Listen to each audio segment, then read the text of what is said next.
ನಮಸ್ಕಾರ. ವಶಿಷ್ಠ ಉದಂತ ಸುದ್ದಿವಾಹಿನಿಗೆ ಸ್ವಾಗತ. ಇಂದಿನ ಪಂಚಾಂಗ: ಪುಷ್ಯಮಾಸ, ಕೃಷ್ಣ ಪಕ್ಷ, ಏಕಾದಶಿ ತಿಥಿ, ವಿಶಾಖ ನಕ್ಷತ್ರ, ಮಂಗಳವಾರ. ಈ ದಿನ ಎಲ್ಲರಿಗೂ ಶುಭವಾಗಲಿ. ಇಂದಿನ ಮುಖ್ಯಾಂಶಗಳು: ಹುಬ್ಬಳ್ಳಿಯಲ್ಲಿ ದಲಿತ ಮಹಿಳೆ ಮೇಲೆ ದೌರ್ಜನ್ಯ, ಮೈಸೂರಿನಲ್ಲಿ ಬಿಜೆಪಿ ಸಾಂಕೇತಿಕ ಪ್ರತಿಭಟನೆ, ಕರ್ನಾಟಕದಲ್ಲಿ ಹೆಣ್ಣುಮಕ್ಕಳಿಗೆ ರಕ್ಷಣೆ ಇಲ್ಲ, ಕಾಂಗ್ರೆಸ್ ಸರ್ಕಾರದ ವಿರುದ್ಧ ಶಾಸಕ ಶ್ರೀವತ್ಸ ಕಿಡಿ. ನಾನೇ ಸಾಕಿದ ಗಿಣಿ ಹದ್ದಾಗಿ ಕುಕ್ಕಿತು. ಬೇಲೂರಿನಲ್ಲಿ ಕೆಎಂ ಶಿವಲಿಂಗೇಗೌಡಗೆ ಪರೋಕ್ಷ ವಾಗ್ದಾಳಿ, ದೇವೇಗೌಡರ ಶಕ್ತಿ ಕುಂದಿಸಲು ಮತ್ತು ಜೆಡಿಎಸ್ ಮುಗಿಸಲು ಕಾಂಗ್ರೆಸ್ ಪಣ ತೊಟ್ಟಿದೆ, ರೇವಣ್ಣ ಆರೋಪ. ಅರಸೀಕೆರೆಯಿಂದ ರೇವಣ್ಣ ಸಂಘಟನೆ ಆರಂಭ. ಗೃಹಲಕ್ಷ್ಮಿ ಹಣ 2,000 ಕೊಡ್ತೀವಿ ಅಂತಾರೆ. ಮತ್ತೊಂದೆಡೆ ಕುಡುಕರ ರಾಜ್ಯ ಮಾಡೋಕೆ ಹೊರಟಿದ್ದಾರೆ. ತನ್ನ ಗ್ಯಾರಂಟಿಗಳಿಗೆ ಹಣ ಹೊಂದಿಸೋಕೆ ಕಾಂಗ್ರೆಸ್ ಸರ್ಕಾರ ಜನರಿಗೆ ಹೆಂಡ ಕುಡಿಸ್ತಿದೆ, ವಿಜಯೇಂದ್ರ ವಾಗ್ದಾಳಿ. ಈಗ ಮೈಸೂರಿನ ಪ್ರಮುಖ ಸುದ್ದಿಗಳು. ಕರ್ನಾಟಕದಲ್ಲಿ ಮಹಿಳೆಯರ ಸುರಕ್ಷತೆ ಸಂಪೂರ್ಣವಾಗಿ ಹದಗೆಟ್ಟಿದೆ ಎಂದು ಶಾಸಕ ಶ್ರೀವತ್ಸ ರಾಜ್ಯ ಸರ್ಕಾರದ ವಿರುದ್ಧ ತೀವ್ರ ಆಕ್ರೋಶ ವ್ಯಕ್ತಪಡಿಸಿದ್ದಾರೆ. ರಾಜ್ಯದ ಹೆಣ್ಣು ಮಕ್ಕಳಿಗೆ ರಕ್ಷಣೆ ನೀಡುವಲ್ಲಿ ಕಾಂಗ್ರೆಸ್ ಸರ್ಕಾರ ಸಂಪೂರ್ಣವಾಗಿ ವಿಫಲವಾಗಿದೆ ಎಂದು ಅವರು ಆರೋಪಿಸಿದರು. ಹುಬ್ಬಳ್ಳಿಯಲ್ಲಿ ದಲಿತ ಮಹಿಳೆಯನ್ನು ವಿವಸ್ತ್ರಗೊಳಿಸಿ ದೌರ್ಜನ್ಯ ಎಸಗಿದ ಘಟನೆಯ ಹಿನ್ನೆಲೆಯಲ್ಲಿ ಮೈಸೂರಿನಲ್ಲಿ ಬಿಜೆಪಿ ಕಾರ್ಯಕರ್ತರು ಸಾಂಕೇತಿಕ ಪ್ರತಿಭಟನೆ ನಡೆಸಿದರು. ಈ ವೇಳೆ ಮಾತನಾಡಿದ ಶಾಸಕ ಶ್ರೀವತ್ಸ, ಮಹಿಳೆಯರ ಮೇಲೆ ನಡೆಯುತ್ತಿರುವ ಅಪರಾಧಗಳನ್ನು ತಡೆಗಟ್ಟುವಲ್ಲಿ ಸರ್ಕಾರ ನಿರ್ಲಕ್ಷ್ಯ ವಹಿಸಿದೆ ಎಂದು ಕಿಡಿಕಾರಿದರು. ಆರೋಪಿಗಳಿಗೆ ತಕ್ಷಣ ಕಠಿಣ ಶಿಕ್ಷೆ ನೀಡಬೇಕು ಹಾಗೂ ಮಹಿಳೆಯರ ಸುರಕ್ಷತೆಗೆ ಸ್ಪಷ್ಟ ಕ್ರಮ ಕೈಗೊಳ್ಳಬೇಕು ಎಂದು ಆಗ್ರಹಿಸಿದರು.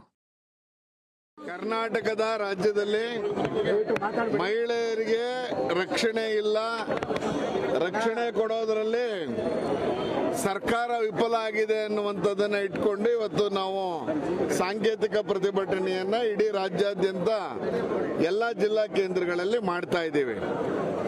ಇತ್ತೀಚೆಗೆ ನಡೆದಂತ 7ನೇ ತಾರೀಕು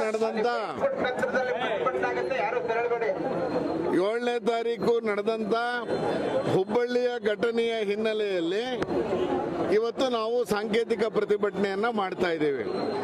ಕಾಂಗ್ರೆಸ್ಸಿನ ಕಾರ್ಯಕರ್ತರು, ಕಾಂಗ್ರೆಸ್ಸಿನ ಕಾರ್ಪೊರೇಟರ್ ನೀಡಿದಂತ ದೂರಿನ ಹಿನ್ನೆಲೆಯಲ್ಲಿ ಅವತ್ತಿನ ಸುಜಾತ ಅಂಡಿಯವರನ್ನ ಕರ್ಕೊಂಡೋಗಿ ಮಾಡಿದಂತ ಅಮಾನುಷ ಕೃತ್ಯದ ವಿರುದ್ಧ ಇಡೀ ಸಮಾಜವನ್ನ ತಲೆ ತಗ್ಗಿಸುವಂಗೆ ಮಾಡಿರುವಂತ ಸರ್ಕಾರದ ವಿರುದ್ಧ ಇವತ್ತು ನಾವು ಪ್ರತಿಭಟನೆಯನ್ನ ಮಾಡ್ತಾ ಇದ್ದೀವಿ.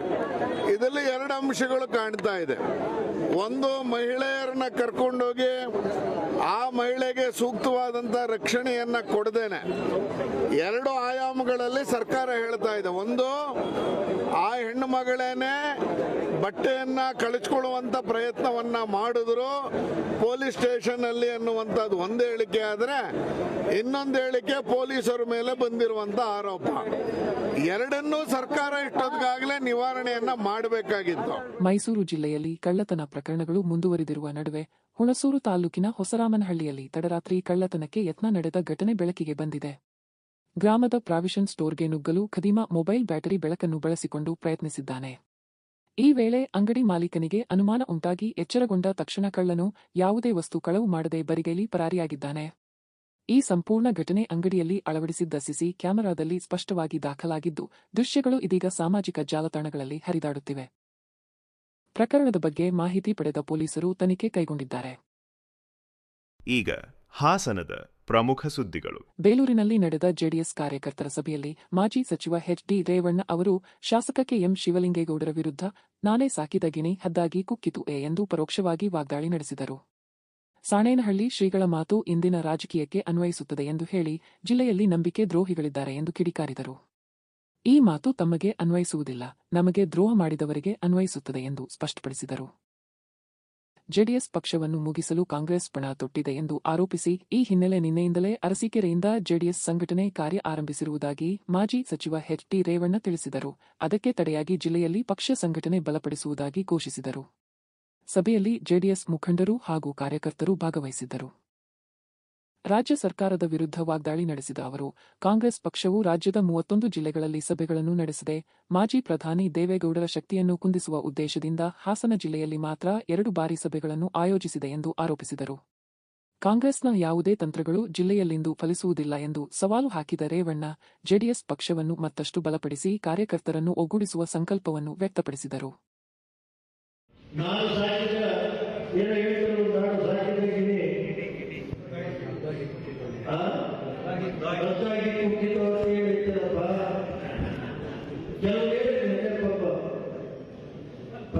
ಒಳ್ಳೆ ಸ್ವಾಮಿಗಳಿದ್ರು, ಸಾರ್ವಜನಿಕ ಸ್ವಾಮಿಗಳಿದ್ದಾರೆ.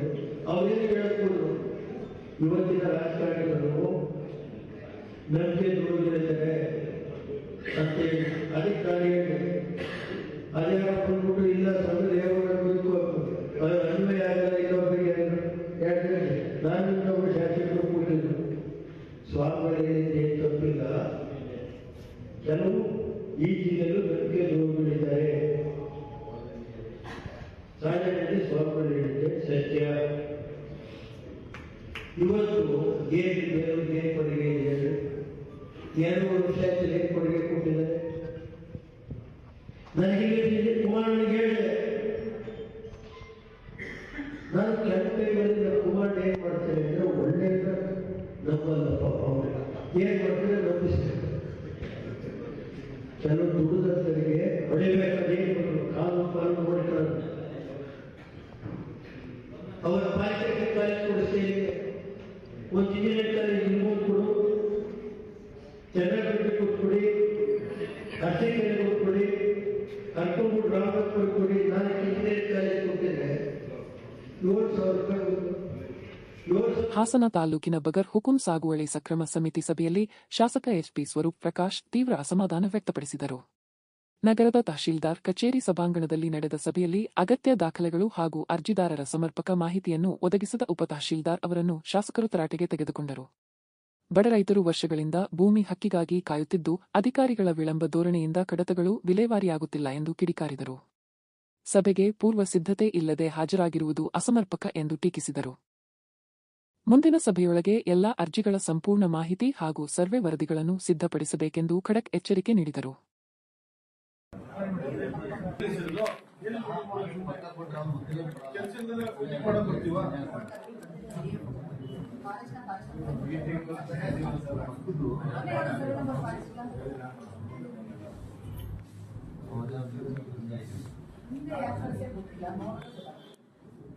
ಎಷ್ಟು ಅರ್ಜಿ ಇದೆ, ಎಷ್ಟು ವಿಲೇವಾರಿ ಆಗಿದೆ, ಏನು ಪೆಂಡಿಂಗ್ ಇದೆ, ಡೀಟೇಲ್ ಎಲ್ಲ ಮೀಟಿಂಗ್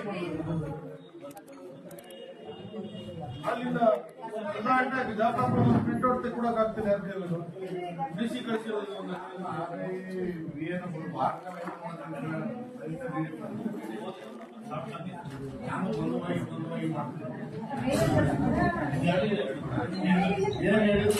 ಮೀಟಿಂಗ್ ಆಗುತ್ತಾ ಬೇಜವಾಬ್ದಾರಿ ಪೆಂಡಿಂಗ್ ಏನಕ್ಕೆ ಅಂತ ಇಡಬಾರ್ದು. ಈಗ ನಮ್ಗೆ ಹೆಂಗ್ ಮಾಡಿದ್ರೆ ನೀವು ಸಾರ್ವಜನಿಕರಿಗೆ ನೀವು ಕೆಲಸ ಮಾಡ್ತೀವಿ ರೈತರದು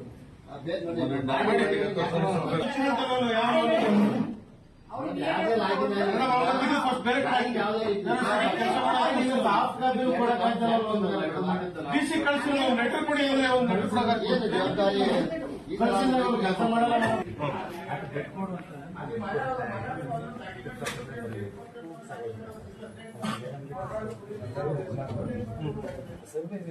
ಅರಸೀಕೆರೆಯಲ್ಲಿ ಹೃದಯ ವಿದ್ರಾವಕ ಘಟನೆ ಸಂಭವಿಸಿದ್ದು, ಬಾಲಾಜಿ ಆಟೋ ಮೊಬೈಲ್ಸ್ ಮಾಲೀಕ ಪ್ರವೀಣ್ ಅವರು ನಿಂತಲ್ಲೇ ಹೃದಯಾಘಾತದಿಂದ ಪ್ರಾಣ ಕಳೆದುಕೊಂಡಿದ್ದಾರೆ. ಅಂಗಡಿಯೊಳಗೆ ಇದ್ದ ವೇಳೆ ಏಕಾಏಕಿ ಅಸ್ವಸ್ಥರಾದ ಪ್ರವೀಣ್ ಕುಸಿದು ಬಿದ್ದಿದ್ದು ಸ್ಥಳದಲ್ಲೇ ಮೃತಪಟ್ಟಿದ್ದಾರೆ ಎನ್ನಲಾಗಿದೆ. ಈ ದುರದೃಷ್ಟಕರ ಘಟನೆ ಅಂಗಡಿಯಲ್ಲಿ ಅಳವಡಿಸಿದ್ದ ಸಿಸಿಟಿವಿ ಕ್ಯಾಮೆರಾದಲ್ಲಿ ಸಂಪೂರ್ಣವಾಗಿ ದಾಖಲಾಗಿದೆ. ಘಟನೆಯ ದೃಶ್ಯಗಳು ಸಾರ್ವಜನಿಕರಲ್ಲಿ ತೀವ್ರ ಆಘಾತ ಉಂಟುಮಾಡಿವೆ. ಮಾಹಿತಿ ಪಡೆದ ಪೊಲೀಸರು ಸ್ಥಳಕ್ಕೆ ಭೇಟಿ ನೀಡಿ ಪರಿಶೀಲನೆ ನಡೆಸಿದ್ದು ಮುಂದಿನ ಕ್ರಮ ಕೈಗೊಂಡಿದ್ದಾರೆ. ಅಕಾಲಿಕ ಸಾವಿನಿಂದ ಕುಟುಂಬಸ್ಥರು ಹಾಗೂ ಸ್ನೇಹಿತರು ಶೋಕಸಾಗರದಲ್ಲಿ ಮುಳುಗಿದ್ದಾರೆ.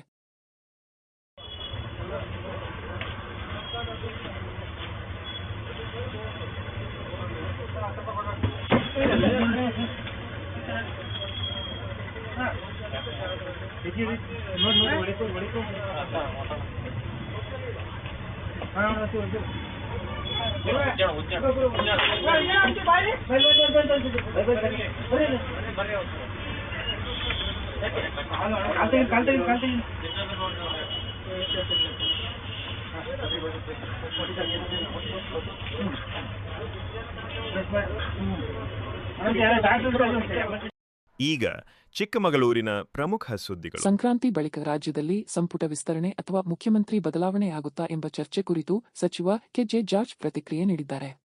ನಮ್ಮದು ದೇಶದ ಅತಿದೊಡ್ಡ ಪಕ್ಷಗಳಲ್ಲಿ ಒಂದು, ಪಕ್ಷದಲ್ಲಿ ಸ್ಪಷ್ಟವಾದ ಸಿಸ್ಟಮ್ ಇದೆ ಎಂದು ಹೇಳಿದರು. ಸದ್ಯ ಸಿಎಲ್ಪಿ ಲೀಡರ್ ಆಗಲಿ ಮುಖ್ಯಮಂತ್ರಿ ಸ್ಥಾನವಾಗಲಿ ಯಾವುದೇ ಖಾಲಿ ಇಲ್ಲ. ದೇರ್ ಈಸ್ ನೋ ವೇಕ್ಯಾನ್ಸಿ ಎಂದು ಸ್ಪಷ್ಟಪಡಿಸಿದರು. ಸ್ಥಾನ ಖಾಲಿ ಇದ್ದಾಗ ಮಾತ್ರ ಪಕ್ಷ ಸೂಕ್ತ ತೀರ್ಮಾನ ಕೈಗೊಳ್ಳುತ್ತದೆ ಎಂದರು. ಸಂಪುಟ ವಿಸ್ತರಣೆ ವಿಷಯ ಸಂಪೂರ್ಣವಾಗಿ ಮುಖ್ಯಮಂತ್ರಿ ಹಾಗೂ ಹೈಕಮಾಂಡ್ ನಿರ್ಧಾರಕ್ಕೆ ಬಿಟ್ಟದ್ದು, ಈ ಬಗ್ಗೆ ತಾವು ಉತ್ತರಿಸಲು ಸಾಧ್ಯವಿಲ್ಲ ಎಂದು ಹೇಳಿ ಸಿಎಂ ಬದಲಾವಣೆ ಚರ್ಚೆಗೆ ತೆರೆ ಎಳೆದರು. ಸಂಕ್ರಾಂತಿ ಬಳಿಕ ಸಚಿವ ಸಂಪುಟ ಬದಲಾವಣೆ ಏನಾದರೂ ಇದೆಯಾ ಸರ್? ನಾನು ನಿಮಗೆ ಚಿಕ್ಕಮಗಳೂರಲ್ಲಿ ಹೇಳಿದೆ, ಡೇ 1 ಹೇಳಿದೆ. ಅಲ್ಲಲ್ಲ ತಲೆಗೆ ಬಿಟ್ಟಿದ್ದು ನಮ್ಮ ಪಕ್ಷ one of the largest political party in the country. ಗೊತ್ತಾಯ್ತಲ್ಲ, ನಮ್ಮ ಪಕ್ಷದಲ್ಲಿ ಕೆಲವೊಂದು ಸಿಸ್ಟಮ್ಸ್ ಇದೆ, ಗೊತ್ತಾಯ್ತಲ್ಲ. ನಮ್ಮ ಪಕ್ಷದಲ್ಲಿ ಈಗ CLP ಲೀಡರ್ ಆಗಲಿ ಚೀಫ್ ಮಿನಿಸ್ಟರ್ ಖಾಲಿ ಇಲ್ಲ. ಆ ಖಾಲಿ ಬರುವಾಗ ನಮ್ಮ ಪಕ್ಷದವರು ಅದಕ್ಕೆ ಕರೆಕ್ಟ್ ಆಗಿ ತೀರ್ಮಾನ ತಗೊಂಡು ಅದಕ್ಕೆ ಇದು ಮಾಡ್ತಾರೆ. ಈಗ ದರ್ಸ್ ನೋ ವೇಕೆನ್ಸಿ ಇಲ್ಲೇ ಇಲ್ಲ ನೋಡಿ. ಅದು ಚೀಫ್ ಮಿನಿಸ್ಟರ್ಗೆ ಬಿಟ್ಟಿದ್ದು, ಹೈಕಮಾಂಡಿಗೆ ಬಿಟ್ಟಿದ್ದು ವಿಚಾರ, ನನಗಲ್ಲ. ನಾಳೆ ಅದನ್ನ ಕಂಪ್ಲೀಟ್ CMಗೆ ಬಿಟ್ಟಿದ್ದು. ಅವರು ಹೈಕಮಾಂಡ್ ಒಟ್ಟಿಗೆ ಮಾತಾಡಿ ಅದ್ರ ವಿಚಾರ ನಿರ್ಧಾರ. ನನಗೆ ಆ ವಿಚಾರದಲ್ಲಿ ನನಗೆ ಆನ್ಸರ್ ಜನ ವಿರೋಧಿ ಅರಣ್ಯ ಕಾನೂನುಗಳನ್ನು ತಕ್ಷಣ ರದ್ದುಪಡಿಸಬೇಕು ಎಂದು ಆಗ್ರಹಿಸಿ ಚಿಕ್ಕಮಗಳೂರು ಜಿಲ್ಲೆಯಲ್ಲಿ ರೈತರು ಪ್ರತಿಭಟನೆ ನಡೆಸಿದರು. ಕೊಪ್ಪ ತಾಲೂಕಿನ ಕಳಸ ವಲಯದಲ್ಲಿ ರೈತರು ಒಗ್ಗೂಡಿ ಅರಣ್ಯ ಇಲಾಖೆ ವಿರುದ್ಧ ಆಕ್ರೋಶ ವ್ಯಕ್ತಪಡಿಸಿದರು. ಗ್ರಾಮಗಳಿಂದ ಹೊರಟ ಪ್ರತಿಭಟನಾ ಮೆರವಣಿಗೆ ಕಳಸ ವಲಯ ಅರಣ್ಯಾಧಿಕಾರಿಗಳ ಕಚೇರಿವರೆಗೂ ಸಾಗಿತು. ಅರಣ್ಯ ಕಾನೂನುಗಳ ಹೆಸರಿನಲ್ಲಿ ರೈತರು ಮತ್ತು ಅರಣ್ಯವಾಸಿಗಳಿಗೆ ಅನ್ಯಾಯವಾಗುತ್ತಿದೆ ಎಂದು ಪ್ರತಿಭಟನಾಕಾರರು ಆರೋಪಿಸಿದರು. ತಮ್ಮ ಭೂಮಿ ಹಾಗೂ ಜೀವನೋಪಾಯದ ಹಕ್ಕುಗಳನ್ನು ಕಸಿದುಕೊಳ್ಳಲಾಗುತ್ತಿದೆ ಎಂದು ಕಿಡಿಕಾರಿದರು. ರೈತರ ಸಮಸ್ಯೆಗಳಿಗೆ ಸರ್ಕಾರ ಸ್ಪಂದಿಸಬೇಕು ಹಾಗೂ ಕಾನೂನುಗಳಲ್ಲಿ ತಿದ್ದುಪಡಿ ತರಬೇಕು ಎಂದು ಆಗ್ರಹಿಸಿದರು. ಈಗ ರಾಜ್ಯ ಮತ್ತು ರಾಷ್ಟ್ರೀಯ ಸುದ್ದಿಗಳು. ರಾಜ್ಯ ಸರ್ಕಾರದ ವಿರುದ್ಧ ಬಿಜೆಪಿ ರಾಜ್ಯಾಧ್ಯಕ್ಷ ವಿಜಯೇಂದ್ರ ತೀವ್ರ ವಾಗ್ದಾಳಿ ನಡೆಸಿದ್ದಾರೆ. ಒಂದು ಕಡೆ ಗೃಹಲಕ್ಷ್ಮಿ ಯೋಜನೆಯಡಿ ತಿಂಗಳಿಗೆ 2,000 ರೂಪಾಯಿ ನೀಡುತ್ತೇವೆ ಎನ್ನುವ ಕಾಂಗ್ರೆಸ್ ಸರ್ಕಾರ ಮತ್ತೊಂದು ಕಡೆ ರಾಜ್ಯವನ್ನು ಕುಡುಕರ ರಾಜ್ಯವಾಗಿಸಲು ಹೊರಟಿದೆ ಎಂದು ಆರೋಪಿಸಿದರು. ಗ್ಯಾರಂಟಿಗಳಿಗೆ ಹಣ ಹೊಂದಿಸಲು ಆಗದೆ ಎಕ್ಸೈಸ್ ಟಾರ್ಗೆಟ್ ಅನ್ನು 35% ಹೆಚ್ಚಿಸಿ ಜನರಿಗೆ ಹೆಂಡ ಕುಡಿಸುವ ಮೂಲಕ ಸರ್ಕಾರದ ಬೊಕ್ಕಸ ತುಂಬಿಸುವ ದುಸ್ಸಾಹಸ ನಡೆಸುತ್ತಿದೆ ಎಂದರು. ಇದರ ಪರಿಣಾಮ ಗ್ರಾಮೀಣ ಭಾಗಗಳಲ್ಲೂ ದಿನಸಿ ಅಂಗಡಿಗಳಲ್ಲಿ ಮದ್ಯ ಮಾರಾಟ ನಡೆಯುತ್ತಿದೆ ಎಂದು ಕಿಡಿಕಾರಿದರು. ಜೊತೆಗೆ ಇಸ್ಪೀಟ್ ಮಟ್ಕಾ ದಂಧೆಗೆ ಕಡಿವಾಣ ಇಲ್ಲ, ಭ್ರಷ್ಟಾಚಾರ ತುದಿಗೇರಿದೆ ಎಂದು ಕಾಂಗ್ರೆಸ್ ಸರ್ಕಾರದ ವಿರುದ್ಧ ಆಕ್ರೋಶ ವ್ಯಕ್ತಪಡಿಸಿದರು. ಮತ್ತೊಂದು ಕಡೆ ಕಾಂಗ್ರೆಸ್ ಸರ್ಕಾರ ಈ ರಾಜ್ಯವನ್ನ ಕುಡುಕರ ರಾಜ್ಯವನ್ನಾಗಿ ಮಾಡೋದಕ್ಕೆ ಹೊರಟಿದ್ದಾರೆ. ಒಂದು ಕಡೆ ಗೃಹಲಕ್ಷ್ಮಿ 2,000 ರೂಪಾಯಿ ಕೊಡ್ತೇವೆ ಅಂತ ಹೇಳ್ತಾರೆ, ಆದರೆ ಬಡವರ ಮನೆಯನ್ನ ಹಾಳು ಮಾಡುವಂತ ಕೆಲಸ ಕಾಂಗ್ರೆಸ್ ಸರ್ಕಾರದ ಕುಮ್ಮಕ್ಕಿನಿಂದ ಇವತ್ತು ಆಗ್ತಾ ಇದೆ. ಎಕ್ಸೈಸ್ ಟಾರ್ಗೆಟ್ ಅನ್ನು ಇವತ್ತು ಜಾಸ್ತಿ ಮಾಡಿರುವಂತದ್ದು 35% ಕಳೆದ 2.5 ವರ್ಷದಲ್ಲಿ. ನೋಡಿ ಎಂತ ನಾಲಾಯಕ್ ಕಾಂಗ್ರೆಸ್ ಸರ್ಕಾರ ಅಂತ ಹೇಳಿದ್ರೆ, ತನ್ನ ಗ್ಯಾರಂಟಿಗಳಿಗೆ ಹಣವನ್ನ ಕ್ರೋಢೀಕರಿಸೋದಕ್ಕೆ ಸಾಧ್ಯ ಆಗದೇನೆ, ರಾಜ್ಯದ ಬೊಕ್ಕಸಕ್ಕೆ ಇವತ್ತು ಹಣವನ್ನ ಸಂಗ್ರಹಣ ಮಾಡೋದಕ್ಕೆ ಸಾಧ್ಯ ಆಗದೇನೆ, ಟಾರ್ಗೆಟ್ ಅಚೀವ್ ಮಾಡೋದಕ್ಕಾಗದೇನೆ ಜನರಿಗೆ ಇವತ್ತು ಹೆಂಡವನ್ನ ಕೊಡಿಸೋದ್ರ ಮುಖೇನ ಅವರು ಎಕ್ಸೈಸ್ ಟಾರ್ಗೆಟ್ ಅನ್ನ ಜಾಸ್ತಿ ಮಾಡಿಕೊಂಡು ಸರ್ಕಾರದ ಬೊಕ್ಕಸಕ್ಕೆ ಆದಾಯವನ್ನು ಹೆಚ್ಚಿಸುವಂತ ದುಸ್ಸಾಹಸಕ್ಕೆ ಕಾಂಗ್ರೆಸ್ ಸರ್ಕಾರ ಕೈ ಹಾಕಿರುವಂಥದ್ದು. ಇದ್ರ ಪರಿಣಾಮ ಏನು ಅಂತ ಹೇಳಿದ್ರೆ, ಇಡೀ ರಾಜ್ಯದಲ್ಲಿ ನೀವು ಯಾವುದೇ ಜಿಲ್ಲೆಗೆ ಗ್ರಾಮೀಣ ಭಾಗಕ್ಕೆ ಹೋದ್ರೂ ಸಹ ದಿನಸಿ ಅಂಗಡಿನಲ್ಲೂ ಕೂಡ ಇವತ್ತು ಹೆಂಡವನ್ನ ಮಾರ್ತಾ ಇರ್ತಕ್ಕಂಥದ್ದು, ಬಾಟ್ಲನ್ನ ಮಾರ್ತಾ ಇರುವಂಥದ್ದು ಕೂಡ ನಾವು ನೋಡ್ತಾ ಇದ್ದೇವೆ. ಮತ್ತೆ ಯಥೇಚ್ಛವಾಗಿ ಇವತ್ತು ಇಸ್ಪೀಟು ಮಟ್ಕಾ ದಂಧೆ ಎಲ್ಲ ಜಿಲ್ಲೆಗಳಲ್ಲೂ ನಡೀತಾ ಇರುವಂಥದ್ದು. ಇದಕ್ಕೆ ಯಾವುದೇ ರೀತಿ ಕಡಿವಾಣ ಇಲ್ಲ. ಕಾರಣ ಏನು ಅಂತ ಹೇಳಿದ್ರೆ, ಭ್ರಷ್ಟಾಚಾರ, ಲಂಚಾವತಾರ ಸರ್ಕಾರದಲ್ಲಿ, ಕಾಂಗ್ರೆಸ್ ಸರ್ಕಾರದಲ್ಲಿ ಎಷ್ಟರ ಮಟ್ಟಿಗೆ ಹೋಗಿದೆ ಅಂತ ಹೇಳಿದ್ರೆ, ಒಬ್ಬ ಪೊಲೀಸ್ ಅಧಿಕಾರಿ ಆ ಸ್ಥಾನಕ್ಕೆ ಬರಬೇಕು, ಆ ಪೊಸಿಷನ್ ತೆಗೆದುಕೊಳ್ಬೇಕು, ಟ್ರಾನ್ಸ್ಫರ್ ಆಗಬೇಕು ಅಂತ ಹೇಳಿದ್ರೆ ಕೋಟ್ಯಾಂತರ ರೂಪಾಯಿ ಲಂಚ ಕೊಟ್ಟು ಬರಬೇಕಾಗಂತ ಪರಿಸ್ಥಿತಿ ನಿರ್ಮಾಣ ಆಗಿದೆ. ಇದ್ರ ಪರಿಣಾಮನೇ ಇವತ್ತು ಇಸ್ಪೀಟು ಮಟ್ಕಾದಂದೆ ಇಡೀ ರಾಜ್ಯದಲ್ಲಿ ಇವತ್ತು ಯಥೇಚ್ಛವಾಗಿ ನಡೀತಾ ಇರುವಂತದ್ದು. ಇದಕ್ಕೆ ಏನೂ ಲಂಗು ಲಗಾಮು ಇಲ್ಲ. ಇವತ್ತು ಬೆಂಗಳೂರಿನ ಡಬಲ್ ಡೆಕ್ಕರ್ ಫ್ಲೈಓವರ್ ಮೇಲೆ ತಡರಾತ್ರಿ ಯುವಕ ಯುವತಿಯರ ಗುಂಪೊಂದು ಪಟಾಕಿ ಹಚ್ಚಿ ಕೆಳಕ್ಕೆ ಎಸೆಯುವ ಮೂಲಕ ಅಪಾಯಕಾರಿ ಅತಿರೇಕದ ವರ್ತನೆ ತೋರಿದ ಘಟನೆ ಬೆಳಕಿಗೆ ಬಂದಿದೆ. ಫ್ಲೈಓವರ್ ಕೆಳಗಡೆ ಸಂಚರಿಸುತ್ತಿದ್ದ ವಾಹನಗಳು ಹಾಗೂ ಸಾರ್ವಜನಿಕರ ಪ್ರಾಣಕ್ಕೆ ಭಾರೀ ಅಪಾಯ ಉಂಟುಮಾಡುವ ಈ ಕೃತ್ಯದ ವಿಡಿಯೋ ಸಾಮಾಜಿಕ ಜಾಲತಾಣಗಳಲ್ಲಿ ವೈರಲ್ ಆಗಿದ್ದು, ಸಾರ್ವಜನಿಕ ವಲಯದಲ್ಲಿ ತೀವ್ರ ಆಕ್ರೋಶ ವ್ಯಕ್ತವಾಗಿದೆ. ಘಟನೆಗೆ ಸಂಬಂಧಿಸಿದಂತೆ ಪೊಲೀಸ್ ಇಲಾಖೆ ವಿಡಿಯೋವನ್ನು ಆಧರಿಸಿ ಕಿಡಿಗೇಡಿಗಳ ಗುರುತು ಪತ್ತೆ ಹಚ್ಚುವ ಕಾರ್ಯ ಆರಂಭಿಸಿದ್ದು, ಆರೋಪಿಗಳ ವಿರುದ್ಧ ಕಠಿಣ ಕಾನೂನು ಕ್ರಮ ಕೈಗೊಳ್ಳುವುದಾಗಿ ಎಚ್ಚರಿಕೆ ನೀಡಿದೆ. ಬೆಂಗಳೂರಿನಲ್ಲಿ ಜೈ ಬಾಂಗ್ಲಾ ಘೋಷಣೆ ಕೂಗಿದ ಪ್ರಕರಣಕ್ಕೆ ಸಂಬಂಧಿಸಿದಂತೆ ಹೆಬ್ಬಗೋಡಿ ಪೊಲೀಸರು ಮಹಿಳೆಯನ್ನು ಬಂಧಿಸಿದ್ದಾರೆ. ಎಲೆಕ್ಟ್ರಾನಿಕ್ ಸಿಟಿಯ ಹುಲಿಮಂಗಲ ಪ್ರದೇಶದಲ್ಲಿ ಅಕ್ರಮ ವಲಸಿಗರ ತೆರವು ಕಾರ್ಯಾಚರಣೆ ವೇಳೆ ಶರ್ಬಾನು ಖತನ್ ಎಂಬ ಮಹಿಳೆ ಜೈ ಬಾಂಗ್ಲಾ ಎಂದು ಘೋಷಣೆ ಕೂಗಿದ್ದ ವಿಡಿಯೋ ಸಾಮಾಜಿಕ ಜಾಲತಾಣಗಳಲ್ಲಿ ವೈರಲ್ ಆಗಿತ್ತು. ಈ ಸಂಬಂಧ ಹೆಬ್ಬಗೋಡಿ ಪೊಲೀಸ್ ಠಾಣೆಯಲ್ಲಿ ಪ್ರಕರಣ ದಾಖಲಾಗಿತ್ತು. ಪ್ರಕರಣದ ತನಿಖೆ ಮುಂದುವರಿಸಿದ ಪೊಲೀಸರು ಇದೀಗ ಆರೋಪಿತೆಯನ್ನು ಬಂಧಿಸಿ ಮುಂದಿನ ಕಾನೂನು ಕ್ರಮ ಕೈಗೊಂಡಿದ್ದಾರೆ. ಈ ಘಟನೆ ಸಾರ್ವಜನಿಕ ವಲಯದಲ್ಲಿ ಭಾರೀ ಚರ್ಚೆಗೆ ಕಾರಣವಾಗಿದ್ದು, ಕಾನೂನು ಸುವ್ಯವಸ್ಥೆ ಕಾಪಾಡಲು ಕಠಿಣ ಕ್ರಮ ಕೈಗೊಳ್ಳಲಾಗುತ್ತಿದೆ ಎಂದು ಪೊಲೀಸರು ತಿಳಿಸಿದ್ದಾರೆ. भारत माता की जेसीबी वाला भारत माता की बोलो भारत माता की